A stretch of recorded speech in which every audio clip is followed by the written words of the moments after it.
Kuzoo, good evening and chirudele to all you beautiful listeners of Kuzoo around the nation. As excited I was, hope you all are also excited because I just want to welcome you all with this excitement for the Kuzoo Spotlight Show, which happens every twice a month, second and the last week of the month.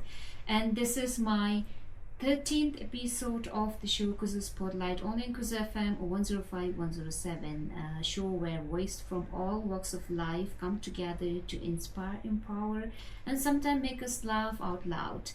And yes, today in conversation with me, I have a very special guest who will be bridging cultures, sharing stories, a Japanese journey in the heart of Bhutan. Without any further delay, I just want to welcome Mr. Tamiki, who is from Japan. He carries special connection with the country's culture, tradition, and people here, living in Bhutan for past 15 years plus, sharing his journey with us today on this Kuzoo Spotlight Show. I just want to welcome you, Mr. Tamiki. Welcome to the show and welcome to Kuzoo FM. So how was your day? Because everyone I have been meeting, they are saying like the day is so, gloomy because it's been raining for a couple of days. So how are you and how was your day? Yes, thank you so much for inviting me and having me here today. And Kuzampo for all. Thank you so much. Today my day has been very great. Because today is Chechingamura, Gurinpoche Day. So I was doing choko with my Tawai Lama and Chedus. So I'm blessed from morning itself.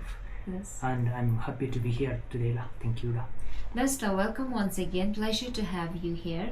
And I was really, very excited that finally the segment is here with all the listeners. And yes, if you have tuned in right now, you are with Kuzoo FM 105-107, and not to worry, you can listen us through radio. The frequency is 105-107, and you can also listen through some radio app called Radio Garden Bhutan app. Most of you are aware about that. And not only that, you can go to our Kuzoo FM page on Facebook, open our website, and you can listen to us there. So to move on, let's with our first segment. If you could tell us about a little bit about yourself and what first brought you to Bhutan. Yes. Because as per what I was doing some research about you, the first visit you had in Bhutan was in 1996. Yes. It was a long time back. I think you were very young that time. So if you can tell us a little bit about yourself. Yes. Kuzampo again to everybody. My name is Tamiki Nakashima. I'm from Japan. My hometown is called Kobe. Many might have heard of Kobe beef. Mm-hmm. So I'm from there. And as Madam told me, I told everybody that my first visit to Bhutan was in 1996. It was 29 years ago. Yes, that's yes, right. It was a long time back. How I came to Bhutan first time was that I used to read lots of books about expedition, mountaineering. Thanks to my mother's influence, my mother was a librarian, and she used to introduce to me so many books. Yes. I grew up in the mountain because Kobe has lots of mountains. But yes. Mountain here and mountain in Japan are again very different. Mountain here is like so tall, but in Japan it's like almost 200 meter, 300 meter above sea level. Yes. But anyway, I was a mountain boy, and I was inspired to see Mount Everest once yes. in my own eyes. Mm. And my father's friends used to go trekking to the Everest base camp. Mm-hmm. So I called him one day and saying that I'd like to go with you to see Mount Everest. Yes. And he said he was going to Bhutan that year. Oh. So I said, what is Bhutan? Because that time I was only 16 years old. Oh, young, so young. Yes. And I didn't know what Bhutan was. Yes. Whether it was a country or like things. Mm-hmm. Then my mother next to me on the phone said, you said Bhutan? You got to go. So I said okay. And my so-called karmic connection to Bhutan started like that. I came to Bhutan 3 days in 1996, Oh, 3 days in Nepal, 3 days in India. that's how you came to know about Bhutan. Yes, Oh, that's beautiful. So what was your initial impression of the country like? yes. Though it was the first time for me to come to Bhutan, Yes. I felt very connected Yes. to the land, people, and the environment. Yes. It was a very unique experience for me. I still remember very freshly. Yes. So what made you to decide to stay and work here for such a long time? Yes, from the first visit, I was inspired, or I was motivated that I wanted to come to Bhutan to live and work. So, that time when I first came to Bhutan in 1996, I didn't speak English because in Japan, our education that time, the English was, of course, not the medium, Yes. and we knew grammar or reading, listening, but not speaking. Okay. So maybe I knew only hi, how are you, what's your name only. Then after going back to Japan, Yes. there was a magazine published by JICA, Yes. which was shared to me by my father. Yes. And there was one Japanese madam who used to work in Jiruka school as a music and science teacher, I think. Then I wrote a letter to her saying that I want to come to Bhutan. Then she met with me personally, and she introduced me to one Bhutanese sir who made Gasarame singing for the first time, long time back. Yes. So he kindly invited me after I wrote him twice a letter in a very broken English. Yes. And when I first came to Bhutan by myself in 2000, Yes. I told him in my broken English that I want to Yes. come to Bhutan and work. Then he advised me that first I had to learn English, Yes. then learn some skills or knowledge that can be useful for Bhutan. Yes. So I went to university in Japan, and of course there I couldn't learn any English. So right after graduating from Japan, I went to Canada Yes. to learn English, Oh. to come to Bhutan. Oh, okay. So, as per what I know, like you stayed Canada for 7 years. 7 years, yes, Yes. yes. So, what were you doing? You were just learning English there, or like you were doing something, other than learning English? Yes, initially for the first year I was in the English school. That time I was already age of 23. Oh, okay. And the first place where I went to Canada was in Calgary. And there I met my long-time best friend, a Bhutanese friend. He's a pilot now. Yes. And yes, in the English school I was mingling with Japanese, Korean, Mexicans, and other nationalities, not like with native people. So my English didn't improve at all. Yes. And one day I noticed like, this doesn't help me at all. So I had to do something. Yes. I had to go to Bhutan. So I started mingling with local people, and then I met some Tibetan people there in Calgary, and they encouraged me to stay with them. So it improved my English a lot. After finishing my English school, I went to a community college in Canada to study about forestry, because even my name Tamiki, Tami means people, Ki means forest. So I'm connected to the forest. Yes, you have done your studies in forestry. Yes, True. Okay, so I just want to know how was Bhutan when you first visited, and how you see right now. If you can share a little experience about that, a little bit. Sure. First time when I was here, of course, everything was green. Yes. Of course, it was in December, so it was dry, but still, everything was. I remember like paddy field. Not so many cars, not so many buildings. In Northern Lam, very less people. And the time was so slow there, very mellow. The air was all about the smell of soil. I still remember. Yes. But now, yes, development is good, I feel, in a way. But I feel like Thimphu is becoming a bit busy. Busy city. And people say that we don't know our neighbor who is living next to each other. But thanks to the blessing of Tsawai Lama and Guru Rinpoche, whomever I meet in Thimphu also, Norjinram also, people are very good to me. Yes.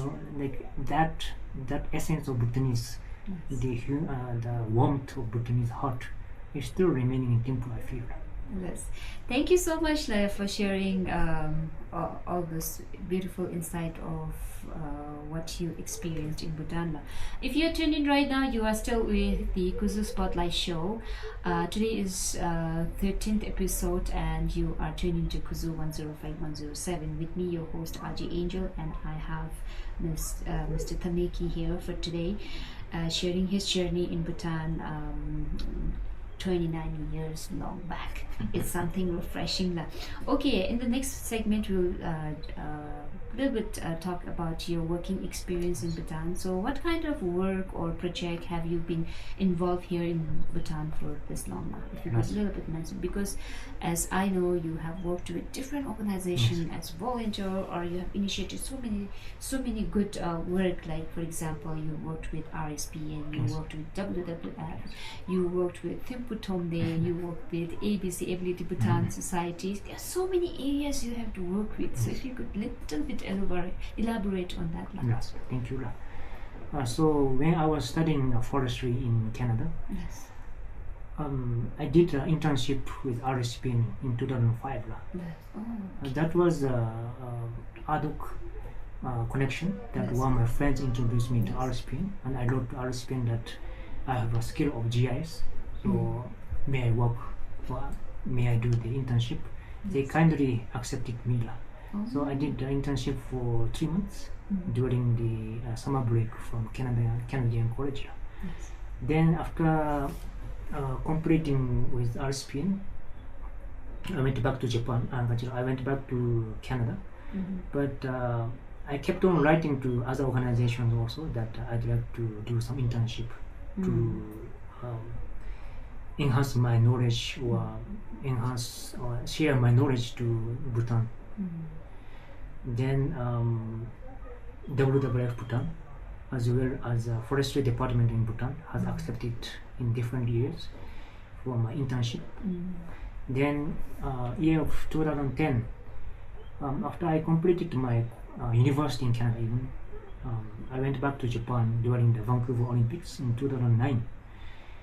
There I went to one monastery in Japan, very well-known monastery, and I prayed for God that I would like to work in Bhutan. Okay. And I went back to Japan. I went back home that day, and I opened internet and just opened the JICA website, Yes. and there was a post for RSPN. I felt there was a connection. Yes. It is interlinked. Yes. It is, yes. I felt it was led by the blessing from Bhutan as well as my hard work. So immediately I applied for the post, and my selling part was that I internshipped with RSPN before, so I know everybody there. So it would be easier for me to get into the system. Then yes, I passed. So in 2010, I came as a JICA volunteer to Bhutan, and I worked for RSPN for 10 months. Then during that time, there was one JICA senior volunteer in Thimphu doing the waste management. Yes. Since I knew some about GIS, he was asking my help. Then, when I was doing some help for him, his boss, the Bhutanese, he noticed me. And 2 days before my term with JICA ended, he called me and asked me if I wanted to join Thimphu. So I worked for Thimphu there for 2 years. And during that time, a Japanese company came to make MOU with Tarayana Foundation. So I helped them to translate English to Japanese, Japanese to English. With that connection, I got the job, and I worked with Tarayana Foundation, ABS, even Silwa for the person with disabilities. Okay, that's how you started working in Bhutan, Yes. and since 2010 Yes. you are here in Bhutan. Oh, wow. Okay, so to move on with, I just want to also know what do you find most rewarding about working in Bhutan?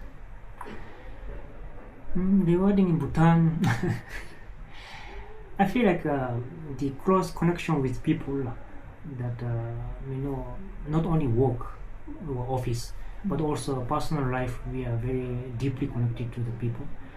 Not only office mate, but also the people we meet through office work. We become friends, and also I play football, by the way. In the football also I meet so many people, and there, thanks to this connection also, they help me do some work with my work, office work. So I think it's rewarding also. Lesla, you are still with Kuzoo FM 105.107 and you are with the Kuzoo Spotlight Show. So to move on, were there any challenges you faced adapting to the Bhutanese work culture? Yes, initially, as many might know, that Japanese are very particular about punctuality. Yes. And I brought that culture with me, though I was in Canada for 7 years. So initially, the Bhutanese time, so-called BST, was a bit difficult to adapt for me.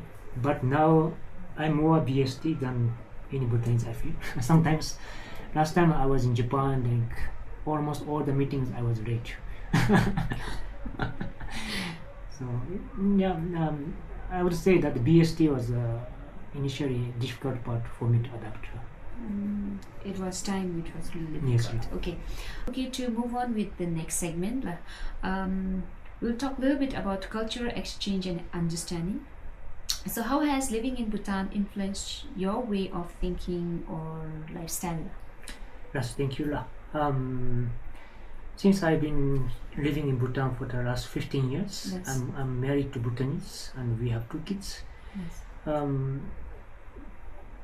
Small or big way, my wife has influenced me in a way that I think and live more. Or even I have many friends who are very close to me, and interaction with them, playing football or going out eating with them, changed the way I was before.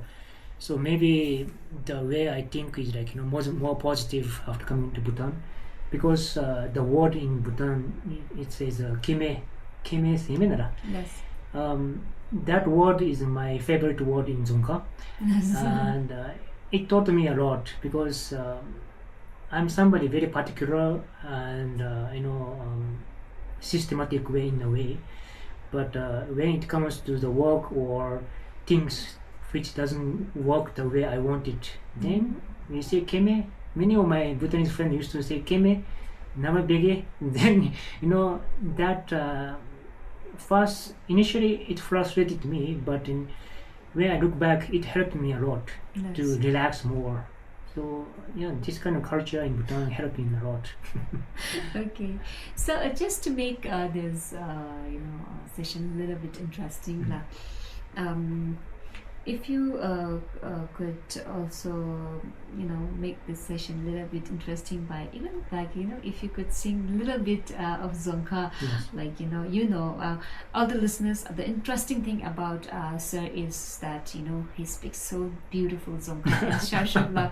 I am in love because every video I see on TikTok, I just can't stop my fingers to get the like button. Thank you. So if you could sing a few lines in Dzongkha, I'm very much excited to hear you. Maybe like all the listeners are also excited to listen to you a little bit. Thank you. Though I consider myself as a bathroom singer, and I love actually listening to Bhutanese songs. However, I didn't pick up much of the lyrics. But the song that I'd like to sing today has been in my mind for a long time. Mm-hmm. So please bear with my bathroom singer's voice.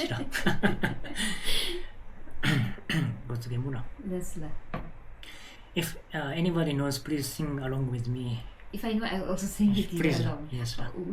What is the song title? I'll sing fast. Maybe Madam because knows. I'm so bad in Dzongkha singing Dzongkha. I'm sure Madam knows this song. A bit old song, but yes. Ready? Okay. Yes. Yes. Bunche gate juni mo Charobe joge menawe Bunche gate junimo Charobe joge menawe Tora chitukuto kakibe Lapyu tachi ya dusawe Geto kachiuchi ya babe Ramjo tachi ya dusawe Bunche gate junimo Charobe joge menawe. Wow. I did good. Thank you so much. Thank you so much. So, like, you know, I loved it. You know, Yeah, thank you. You speak so nice. You sing so nice. Maybe like we can hear another song. Maybe, I don't know. If we have time, then we can always, you know, go with another segment of beautiful song. Sure. Les, thank you so much, Les. Yes, Thank you so much. It was pleasant hearing from you, and I also want to hear you speak Dzongkha in the later segment. Anyways, to move on,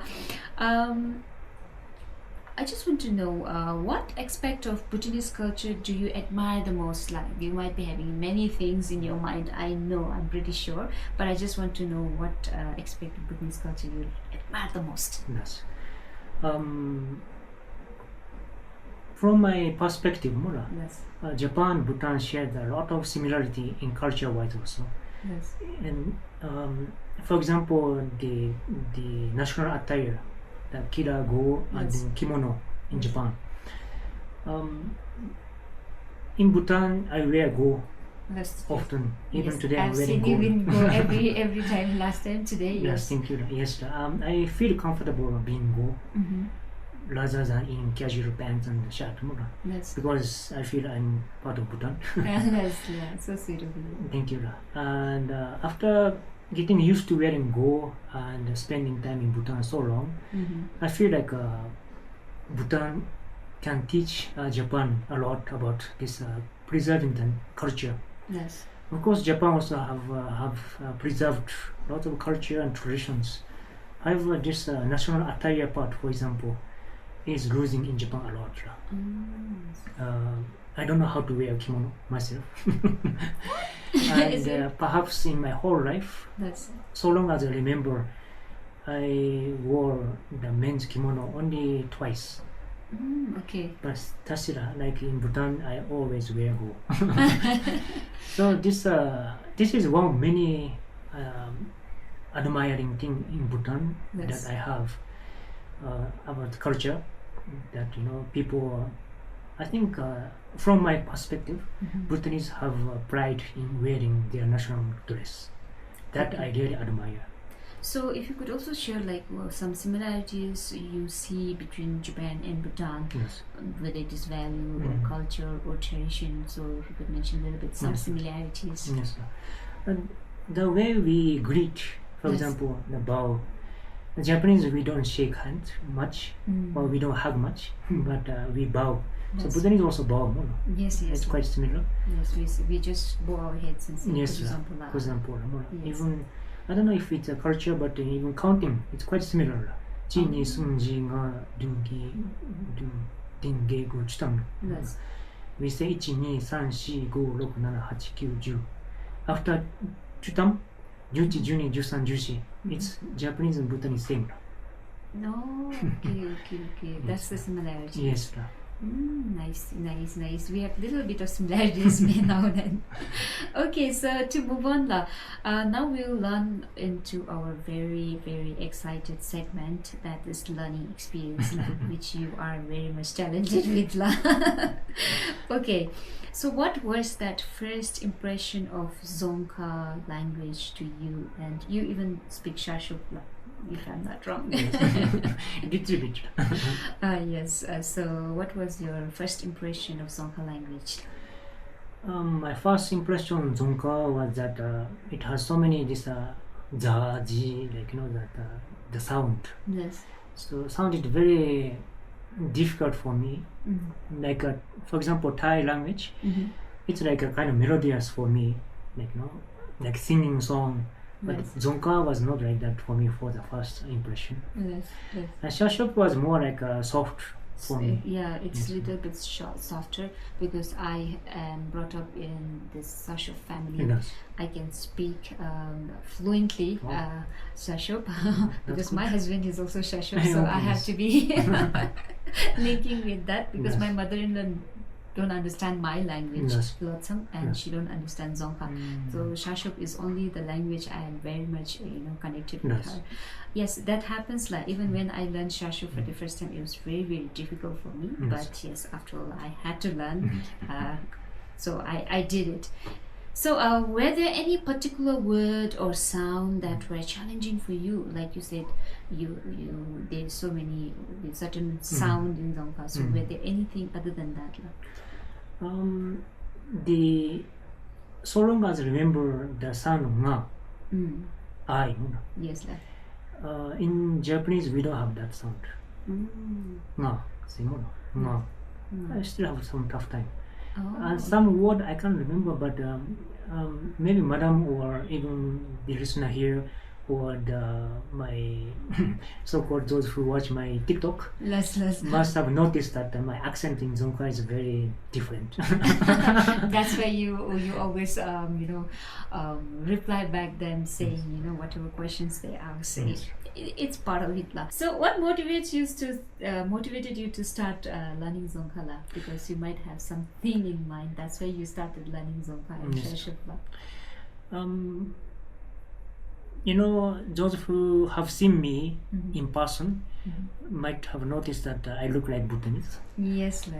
And maybe the way I walk or the way I act, I don't know. But even from a long time back, if I were standing in front of a shop, people used to ask me, not you, ani kachimo, ani gademachimo. So those Dzongkha, I didn't understand that time. Yes. But I felt ashamed of myself that I didn't understand Dzongkha. So I started, getting interest in learning Dzongkha.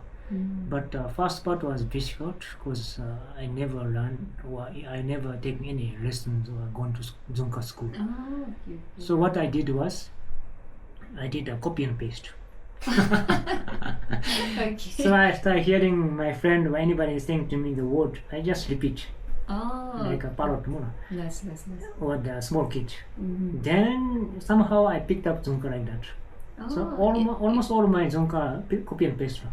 Okay, that means like you didn't go to some classes to learn. No formal It was classes. just the normal conversation Yes, you sir. used to have with your friends Yes, and people around. Yes. Wow, that's really nice.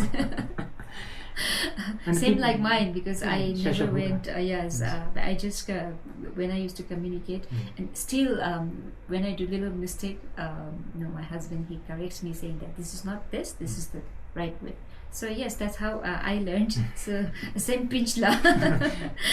So how do Bhutanese people react? When you speak Dzongkha, like suddenly Yes, someone who's not from Bhutan and you Yes. speak so fluent Dzongkha.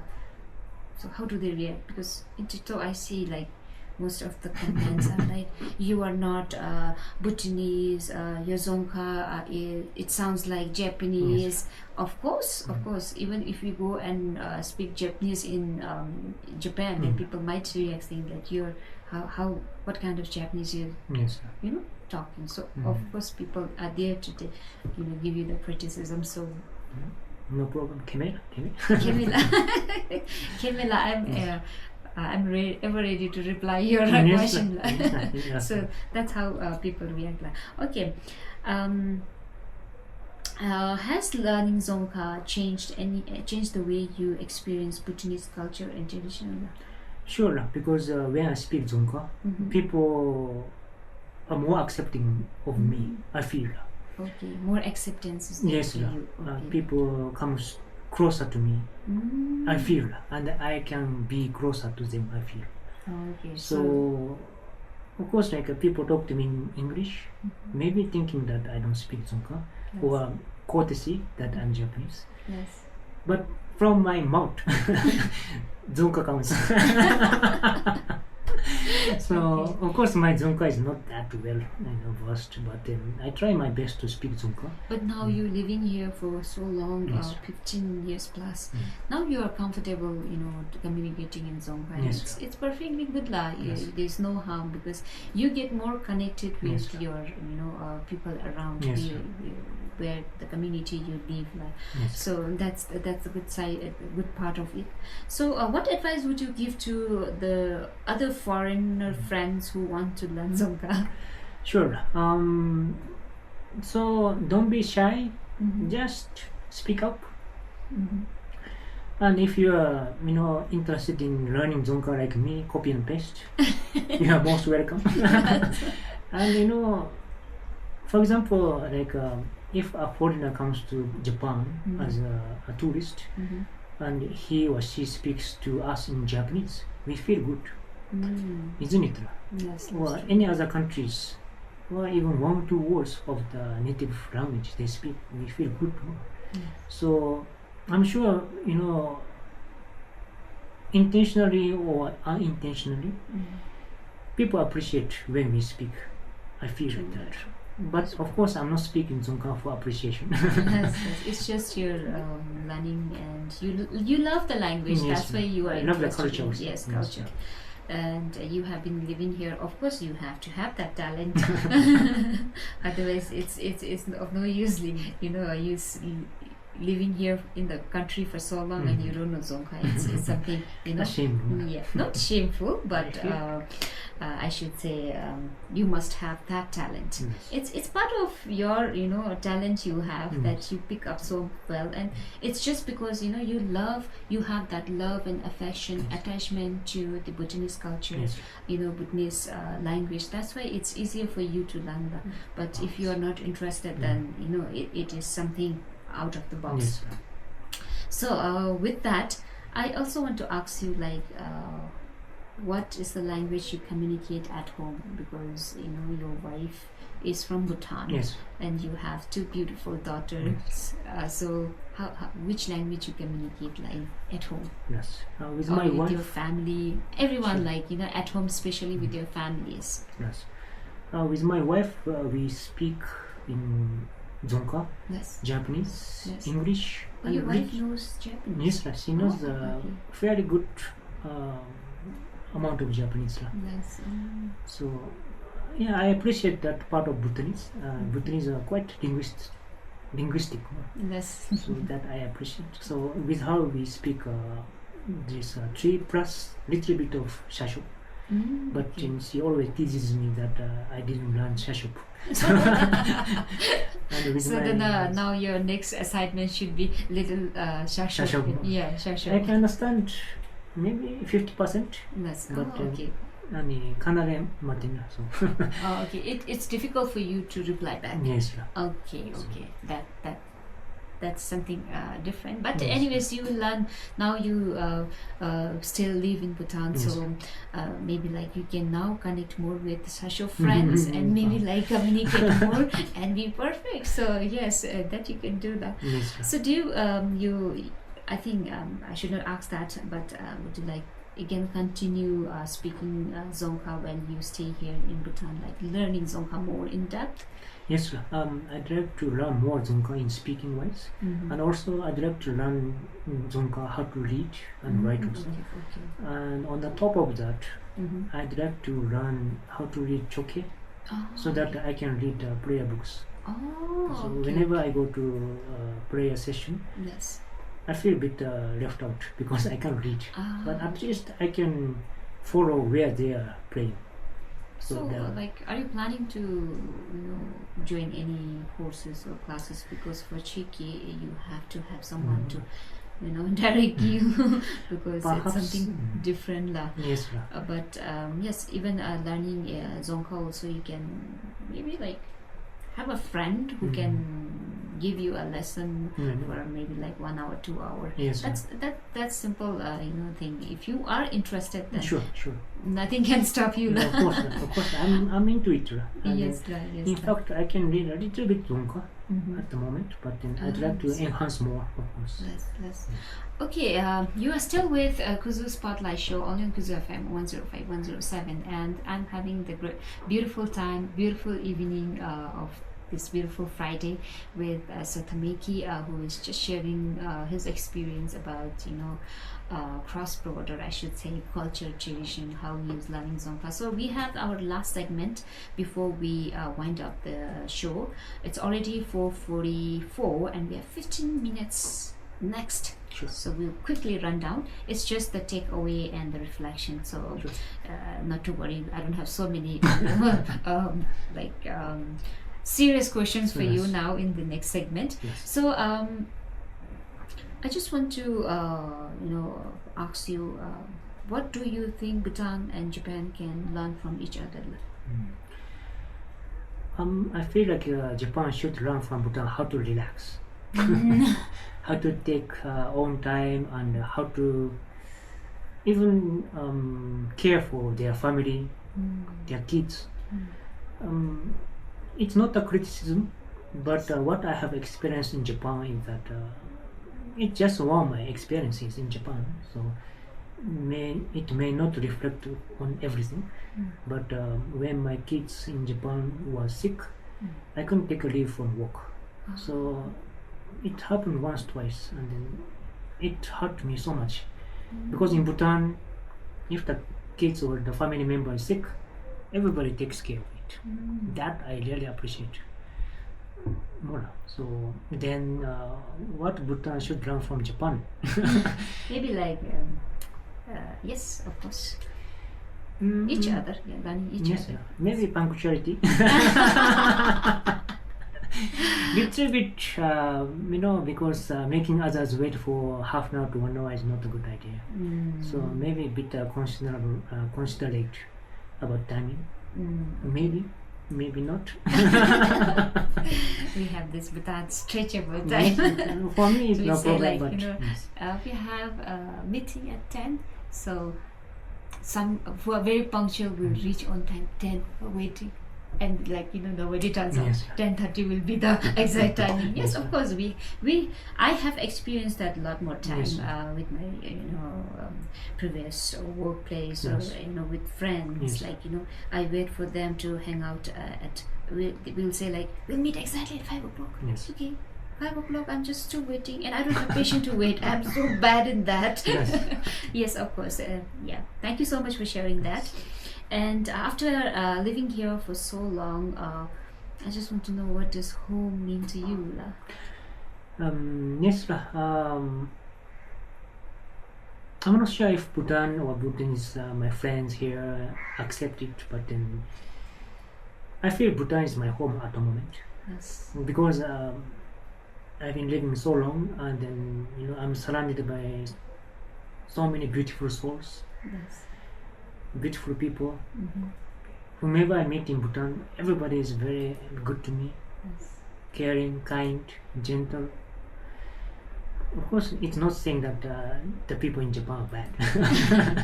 But when I go back to Japan, I don't feel like I belong there somehow. Because I was in Canada for 7 years and been in Bhutan for 15 years. Too long to be out from the so-called my home or hometown. And funny part is when I go back to Japan and speak Japanese, many Japanese says, "Oh, you speak very good Japanese." So I take it as a compliment, and I just respond saying, "Arigatou gozaimasu, thank you," with a big smile. Yes. For now, yes. I feel Bhutan is home.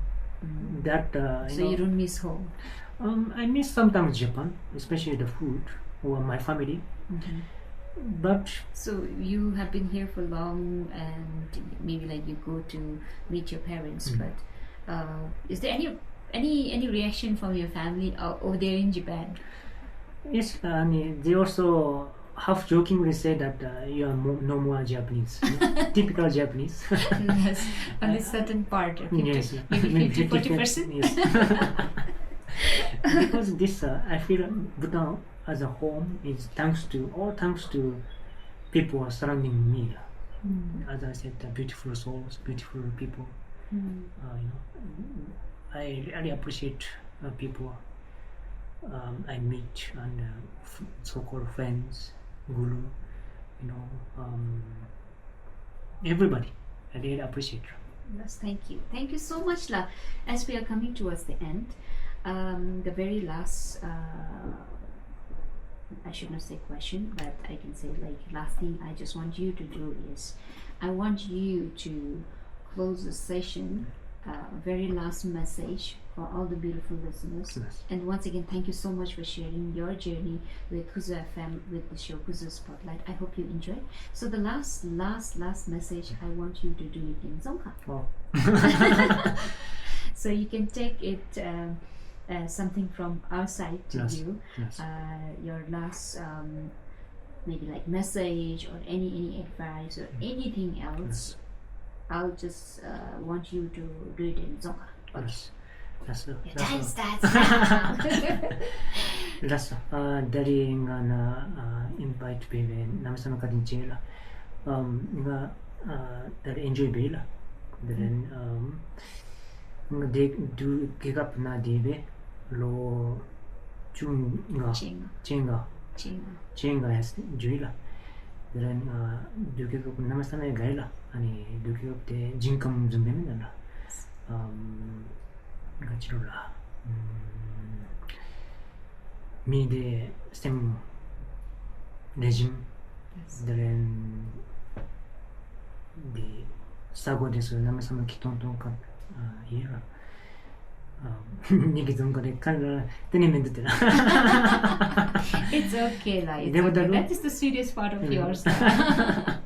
You look very cute, sweet when you speak Dzongkha. Let's okay, well, thank you so much, La.